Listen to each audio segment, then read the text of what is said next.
حضرت ابو ہریرہ رضی اللہ عنہ سے مروی ہے کہ رسول اللہ صلی اللہ علیہ وسلم نے فرمایا، جس شخص نے دنیا طلب کی اس نے آخرت خراب کر لی، اور جس شخص نے آخرت طلب کی اس نے دنیا کا نقصان اٹھایا، تو باقی رہنے والی چیز کے لیے فنا ہونے والی کا نقصان برداشت کر لو۔ حضرت ابو ہریرہ رضی اللہ عنہ بیان کرتے ہیں، رسول اللہ صلی اللہ علیہ وآلہ وسلم نے فرمایا، اس ذات کی قسم جس کے ہاتھ میں میری جان ہے، اگر تم گناہ نہ کرو تو اللہ تمہیں اس دنیا سے لے جائے اور ایک دوسری قوم لے آئے جو گناہ کریں، پھر اللہ سے مغفرت طلب کریں تو انہیں معاف کر دے۔ عبداللہ بن حارث کہتے ہیں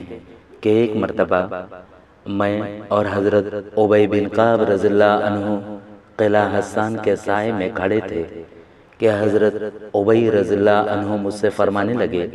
کیا تم محسوس نہیں کرتے کہ لوگ طلب دنیا میں کس قدر مبتلا ہو چکے ہیں؟ میں نے عرض کیا، کیوں نہیں؟ انہوں نے کہا کہ میں نے نبی صلی اللہ علیہ وآلہ وسلم کو یہ فرماتے ہوئے سنا ہے کہ ان قریب دریائے فرات سونے کے ایک پہاڑ سے ہٹ جائے گا۔ لوگ جب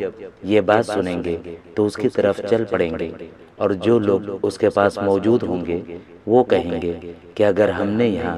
لوگوں کو آنے کی کھلی چھوٹ دے دی تو یہ سارا سونا تو وہ لے جائیں گے۔ چنانچہ لوگ لڑیں گے حتیٰ کہ ہر 100 میں سے 99 آدمی قتل ہو جائیں گے۔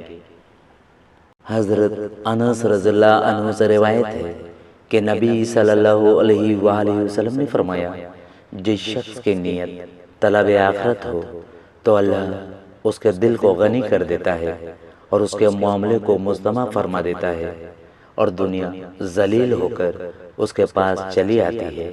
اور جس شخص کی نیت طلب دنیا ہو تو اللہ اس کی پیشانی پر